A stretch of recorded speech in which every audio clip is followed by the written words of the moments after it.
ఇదే మన మహా అద్భుతం.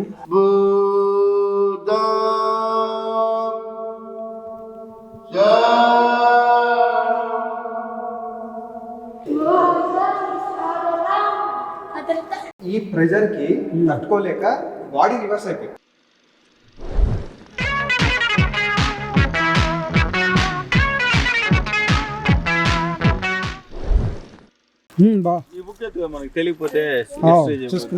కృష్ణేశ్వర్ టెంపుల్ చూసుకొని ఇప్పుడే ఎల్లోరా కేవ్స్కి వచ్చాం. టైం ఇప్పుడు 12 అవుతుంది. ఎండ అయితే చాలా తీవ్రంగా ఉంది. నమస్తే, welcome back to same day with new blog and good afternoon guys.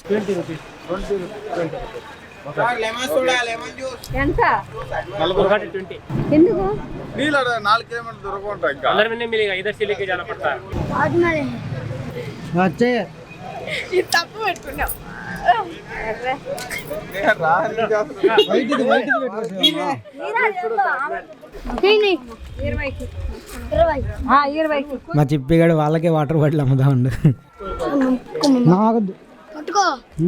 ఎంత? 40 రూపీస్ అండి. ఇండియన్స్కి అయితే 40 రూపీస్ అంట అండ్ ఫారినర్స్కి అయితే 600 రూపీస్ అంట. మెట్రో ట్రైన్స్కి ఇచ్చినట్టు కాయిన్స్ ఇచ్చారు. సో రిటర్న్ వెళ్ళాలంటే మాత్రం కాయిన్ ఖచ్చితంగా ఉండాలి.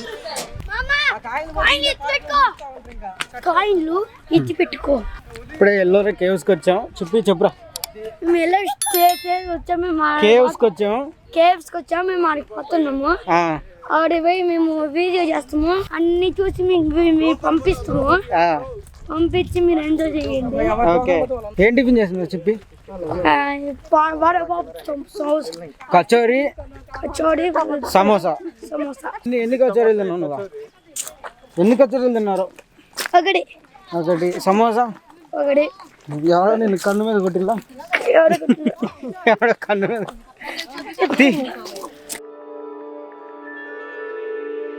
This is the long view of Ellora caves. చుట్టుపక్కల ఉండే ఈ కొండలన్నింటినీ చరణేంద్రి హిల్స్ అంటారంట. వాటిల్లోని బసాల్ట్ కొండల్లో ఈ ఎల్లోరా కేవ్స్ ఉన్నాయి. ఇది మన MSRTC బస్. మాస్క్ నహి ప్రవేశ్ నహి. చక్క మీద పేరు కిतना భయ్యా? ఇది 100 రూపీస్. చెప్పు 50 ఇస్తా. 50 చెప్పు. గిటార్ మీద అందరూ ఎవరైనా తప్పు కరెక్ట్గా రాండి. అందరూ ఎవరి పాటి వాళ్ళు ముందే చెప్తున్నాం. ఇక్కడికి వచ్చినందుకు గుర్తుగా ఏదైనా తీసుకోవాలనిపించింది. ఇంకా వేరే ఎందుకని చెప్పి మన పేరే కొనేసా. Thank you. మేము ఇప్పుడు ఇది కొత్తగా కొనుక్కున్నాము. యాక్చువల్గా ఈ ఎల్లోరా కేవ్స్ అన్ని 100 కేవ్స్ వరకు ఉన్నాయంట. కానీ మనకు మాత్రం 34 వరకే అవైలబుల్లో ఉన్నాయి. ఇప్పుడు మనం ఫస్ట్ కేవ్స్ దగ్గరికి వెళ్తున్నాం. మెట్లు చూడండి ఎంత పర్ఫెక్ట్గా చెక్కారు. ఈ కొండ అంతా ఒకే రాయి అంట. ఈ ఎల్లోరాలో హిందూ, బుద్ధ, జైన మతాలకు సంబంధించిన కేవ్స్ ఉన్నాయి. ఇందులో 1 నుంచి 12 వరకు బుద్ధ కేవ్స్, 13 నుంచి 29 వరకు హిందూ కేవ్స్, 30 నుంచి 34 వరకు జైన్ కేవ్స్ ఉన్నాయి. ఈ బుద్ధ, హిందూ కేవ్స్ని రాష్ట్రకూట రాజుల కాలంలో చెక్కారంట. అండ్ ఈ జైన్ కేవ్స్ని యాదవ్ వంశ రాజుల కాలంలో చెక్కారంట.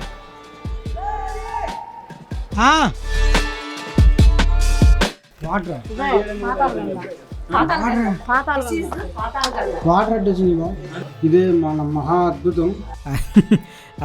అద్భుతమేం కాదు, ఇవి అప్పట్లో తవ్విన గుంతలే. ఇలా ఈ కేవ్స్ మొత్తం చాలానే ఉన్నాయి. వాటర్ నిలబడకుండా అండర్ గ్రౌండ్ వెళ్ళిపోవడానికి అనుకుంటా. ఈ మధ్యకాలంలో ఈ హోల్స్ అన్ని బూడిపోయి ఉంటాయి, అందుకే నీళ్లు నిలబడుతున్నాయి. ఇది ఫస్ట్ కేవ్. చూడండి అసలు ఎంత పర్ఫెక్ట్గా చెక్కారో. మళ్ళీ ఇదంతా ఒకే రాయి. అదే రాయిలో గ్రౌండ్ ఫ్లోరు, స్లాబు, పిల్లర్సు. ఈ ఫస్ట్ కేవ్ని అప్పట్లో యాత్రికులు రెస్ట్ ఏరియాగా చూసేవాళ్ళంట. అసలు ఈ కొండల్లోనే కేవ్స్ ఎందుకు చెక్కారంటే ఈ బసాల్ట్ కొండల్లో వాల్కానిక్ యాక్టివిటీ ఎక్కువగా జరిగేదంట. కాబట్టి ఈ కొండల్లో రాయిని ఇలా కేవ్స్గా, శిల్పాలుగా చెక్కడానికి ఈజీ అయిందంట. ఇది పెడతారు కదా ఇట్లా చెరుకులాగా చూసానికి కింద పడుతులా సేమ్ అట్టే ఉంది. ఏదిరా అది వారా ఆడ నీళ్లు పడేదా? ఎట్టుంది? చెరుకు జ్యూస్లో చెరుకు వస్తుంది. అట్లా కింద జాలా వస్తుంది కదా, జారుతా వస్తుంది కదా, అట్లా ఉంది.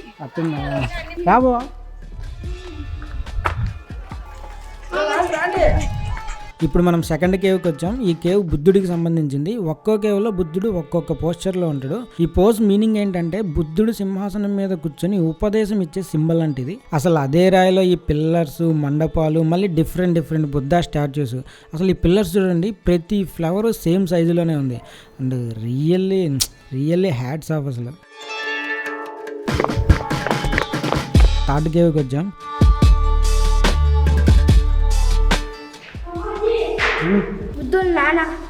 బుద్ధుడు వాళ్ళ ఎవరు చెప్పిన వాళ్ళ నాన్న రాసుంది. బుద్ధుడు వాళ్ళ నాన్న బుద్ధుడు.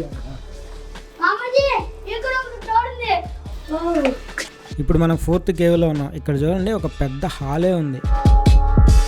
ఇది వాటర్ ఫాల్. వర్షాకాలం అయితే ఫుల్ వాటర్ వస్తాయంట. అప్పుడు ఈ కొండంతా పచ్చగా ఉంటుందంట.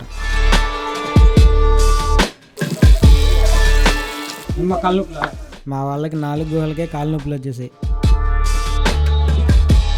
ఇప్పుడు మనం 5th కేవ్లో ఉన్నాం. ఉన్న 12 బుద్ధా కేవ్స్లో ఇదే మెయిన్ కేవ్ అంట.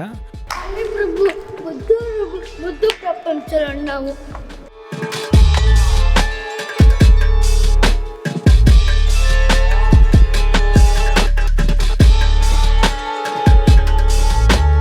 ఒక కేవ్ నుండి మరొక కేవ్కి లోపలే మెట్లు. 7 and 8 కేవ్స్కి వచ్చాం. అవి దేకే బుద్ధ భగవాన్ హే.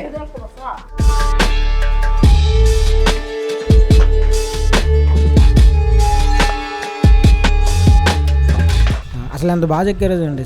చిన్న శిల్పాలకు కూడా కళ్ళు, ముక్కు, మొహం ఎంత పర్ఫెక్ట్గా చెక్కారు అసలు. ఇప్పుడు మనం కేవ్ నెంబర్ 10కి వచ్చాం. బుద్ధుడి కేవ్స్లో ఇదొక ఇంపార్టెంట్ కేవ్. దీన్ని Vishwakarma cave or carpenter cave అంటారంట. ఎందుకో మీరే చూడండి. ఇక్కడ ఉండేది బోధి వృక్షం కింద కూర్చున్న 15 feet టీచింగ్ బుద్ధ. విజయవాడ, నెల్లూరు షిరిడి ఉందచ్చా? శ్రీడి ఉంది. You are the guide? No, I'm here in attendance. We go sound is very nice here. Yeah. Amigo. Buddha.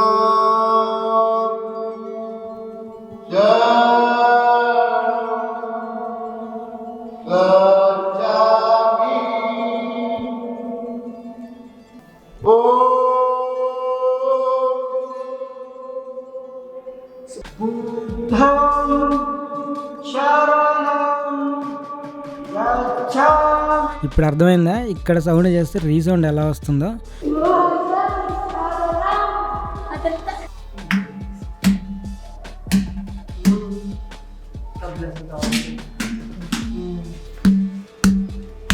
ఇక్కడ ఒక్కో స్తంభం నుండి ఒక్కో సౌండ్ వస్తుందంట.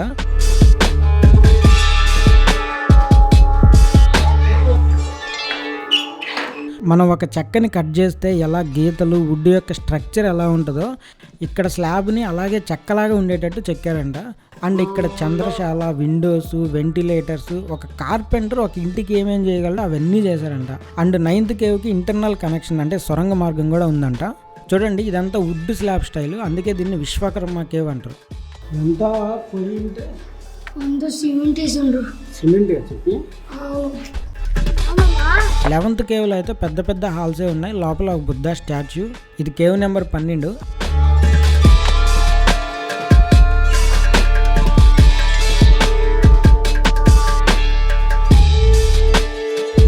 కేవ్ నెంబర్ 13 చిన్న కేవ్స్. ఇక్కడ నుండి హిందూ కేవ్స్ స్టార్ట్ అవుతాయి. ఈ హోల్స్ అన్నీ అప్పట్లోనే దవ్వారంట. ఒకసారి ఒక ఫారినర్ కార్ కీసు ఈ హోల్స్లో పడిపోతే తీయడానికి ట్రై చేస్తే ఈ హోల్స్ 40 feet లోపలికి ఉండి అక్కడి నుంచి మళ్ళీ లెఫ్ట్ కానీ రైట్ కానీ టర్న్ తీసుకుంటున్నాయంట. ఈ కేవ్ని రావణ కేవ్ అంటారు. సందీప్ నాయుడు. ర్యాండమ్గా తెలుగు అతను కనిపిస్తే కేవ్స్ మీనింగ్ అడిగి తెలుసుకున్నా. భూకైలాస్లో మన పర్వతాన్ని రావణాసురుడు చూస్తాడు కదా, సో అది అన్నమాట. దాని గురించి ఇది కట్టింది. మీకు ఎగ్జాంపుల్ చూపిస్తారు. ఆయన వచ్చిందనమాట. ఆయన అక్కడి నుంచి వచ్చి కైలాసం ఎత్తుతున్నప్పుడు అందరూ అది ఎత్తినప్పుడు భయపడుతున్నారు అనమాట. జనాలు భయపడుతుంటే ఈయన ఏం చేసిండు, కాళ్ళతో కైలాసాన్ని కిందకి దొక్కిండు అనమాట శివుడు. సో ఈ ప్రెజర్ కి తట్టుకోలేక బాడీ రివర్స్ అయిపోయింది. అంటే ఓకే, ఈ స్ట్రైట్ ఉంటది, తల రివర్స్ అయిపోయింది. ఓకే, అందుకే ఇప్పుడు ఇది కట్టింది. కైలాసం టెంపుల్ ఉంది కదా, సో అది కూడా దీని గురించి చెప్పిందే. దానికి ఒక పెద్ద ఉంటది. ఇది సపరేట్ గా కట్టింది అనమాట. ఓకే. ఆయన శివతాండం చేసింది.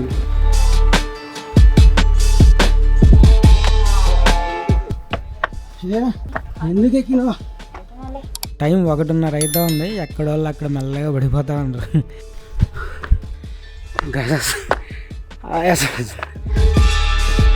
ఇది కేవ్ నెంబర్ 15. ఇది దశావతార కేవ్ అంటారు. మహావిష్ణు 10 అవతారాలు ఇక్కడ కనిపిస్తాయి. నరసింహ అవతారము, పరశురాముడు, శ్రీరాముడు, లింగం నుండి నటరాజస్వామి ఉద్భవించడం, దుర్గామాత, వరాహ అవతారం. ఇప్పుడు మనం ఈ ఎల్లోరా కేవ్స్ అన్నింటిలో కల్లా మెయిన్ కేవ్ అయిన కైలాసగిరి టెంపుల్కి వెళ్తున్నాం. ఈ కేవ్స్ అన్నింటిలో కల్లా ఇదే మెయిన్ అండ్ బిగ్గెస్ట్ టెంపుల్. ఇది ఒక మోనోలిథిక్ టెంపుల్, అంటే సింగిల్ స్టోన్లో చెక్కిండ్రు. ఇది టెంపుల్ యొక్క మెయిన్ ఎంట్రన్స్. ఈమె గజలక్ష్మీదేవి.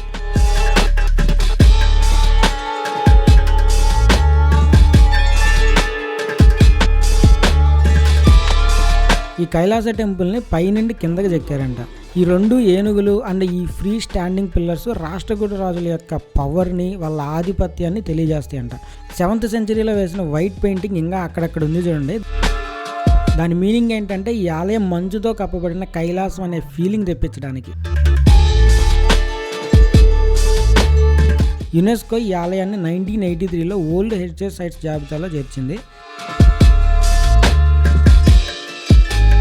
ఈ టెంపుల్ ఒక రథం ఆకారంలో ఉంటుంది. Temple architecture south India, north India mixed స్టైల్లో ఉంటుంది. ఈ కైలాస టెంపుల్లో ఒక వాళ్ళకి రామాయణ, ఇంకో వాళ్ళకి మహాభారత, ఇంకో వాళ్ళకి భాగవతంలోని మెయిన్ ఘట్టాలు చెక్కారంట. డ్రైనేజ్ చుట్టూ డ్రైనేజ్ వేస్ట్ వాటర్. ఈ టెంపుల్ వచ్చేసి 100 feets height, 108 feets width, 164 feets length ఉంది. యాక్చువల్గా ఇవన్నీ ఔరంగాబాద్లో ఉన్నప్పుడు ఈ హిందూ దేవాలయాలన్నింటినీ కూల్చడానికి ట్రై చేశారు అనమాట. అందుకే అదంతా పడిపోయింది చూసారా అదే.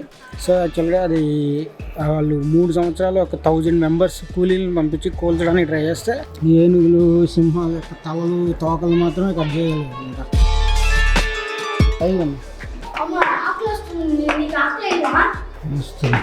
లోపలే ఉంది మా శివలింగం.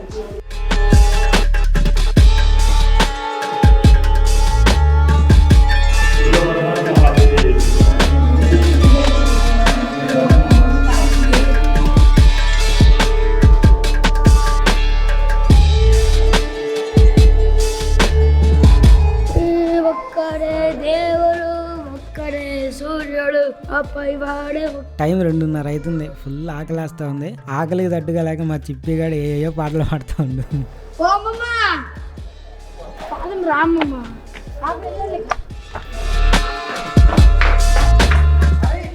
ఈ టెంపుల్ని రాష్ట్రకూట కింగ్ దంతిదుర్గ అనే అతను 735వ సంవత్సరంలో స్టార్ట్ చేశారంట. 10 జనరేషన్స్ 200 years పనిచేస్తే ఈ టెంపుల్ కంప్లీట్ అయిందంట.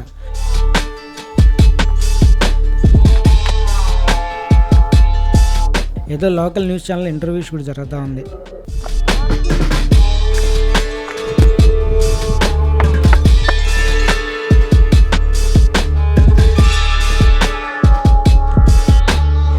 ఇది కేవ్ నెంబర్ 21. దీన్ని రామేశ్వర కేవ్ అంటారు. లోపల శివలింగం ఉంది.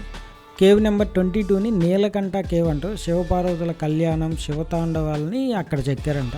కేవ్స్ నుండి అవుట్ సైడ్ వ్యూ ఇది. 34 కేవ్స్ ఉన్నాయి. కైలాస పర్వతం అనేది మెయిన్ ఇంపార్టెంట్. ఇటు వెళ్తే 17 నుంచి 29 వరకు వెళ్తాం. గణేష్ కేవ్స్ అని 28 కేవ్స్ ఏమో ఈ కొండ మీద ఉన్నాయి. మిగిలిన కేవ్ నెంబర్ 29 నుంచి 31, 32, 33, 34 అనేది 1 kilometer. యాక్చువల్గా మెయిన్ ఇంపార్టెంట్ కేవ్ వచ్చేసి మన కైలాసగిరి కేవ్. సో ఇవన్నీ మిగిలిన చిన్న చిన్న మన హిస్టరీ జరుగుంటుంది కదా, ఇతిహాసాలు ఎక్కడెక్కడ ఏ గుళ్ళు, ఐ మీన్ మన హిస్టరీ, మన చరిత్ర అంతా ఉంటుంది కదా. సో మన కింగ్స్, మన దేవుళ్ళు ఎలా వచ్చారు, మహావిష్ణువు అవన్నీ. సో వాటికి సంబంధించిందంతా ఈ మిగిలిన కేవ్స్. ఇదే మెయిన్ కేవ్ కైలాసగిరి టెంపుల్. దీన్ని చూసుకొని మ్యాక్సిమం అందరూ రిటర్న్ అయిపోతారు. దీని తర్వాత కూడా చాలా చిన్న చిన్న కేవ్స్ ఉన్నాయి, బట్ అంత ఇంపార్టెంట్ ఏం కాదు. కేవ్స్ అన్నిటికీ కావాలంటే బస్సు ఫెసిలిటీ కూడా ఉందన్నమాట మనకి.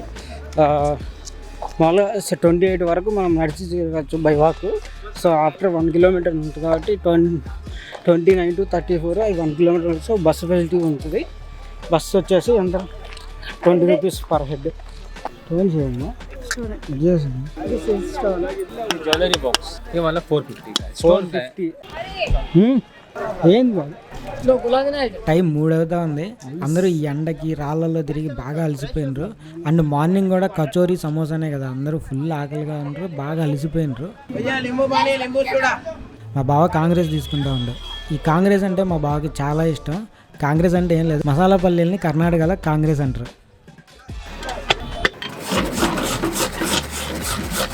ఫైనల్లీ కార్ పార్కింగ్ దగ్గరికి వచ్చాం. మన ఇండియన్ కల్చరు, మన పూర్వీకుల గొప్పతనం, నిజంగా మన చరిత్ర ఎంతో గొప్పది కదా. ఒక 200 years ఒకే టెంపుల్ని కట్టారంటే వాళ్ళకి ఎంత కాన్సన్ట్రేషన్ ఉండాలా, కంప్లీట్ చేయాలన్న పట్టుదల, అండ్ పైనుంచి కిందకి కట్టారంటే వాళ్ళ టెక్నాలజీ నైపుణ్యం అండ్ వాళ్ళ ప్లానింగ్ ఎంత చెప్పినా తక్కువే. అసలు నాకు తెలిసి మన చరిత్ర మనలో ఏ ఒక్కడికి 100% పూర్తిగా తెలీదు. లైక్ పుష్పక విమానం అంటే ఎంతమంది ఎక్కినా ఇంకొకరి ప్లేస్ ఉంటుంది కదా, అట్టా మన చరిత్ర అంతా తెలుసుకొని చెప్పినా ఏదో ఒక మూలం మనం తెలుసుకోవాల్సిన చరిత్ర ఇంకా మిగిలే ఉంటుంది. That's the greatness of India. Finally proudly saying I'm an Indian. Bharat Mata కీ జై. జై హింద్.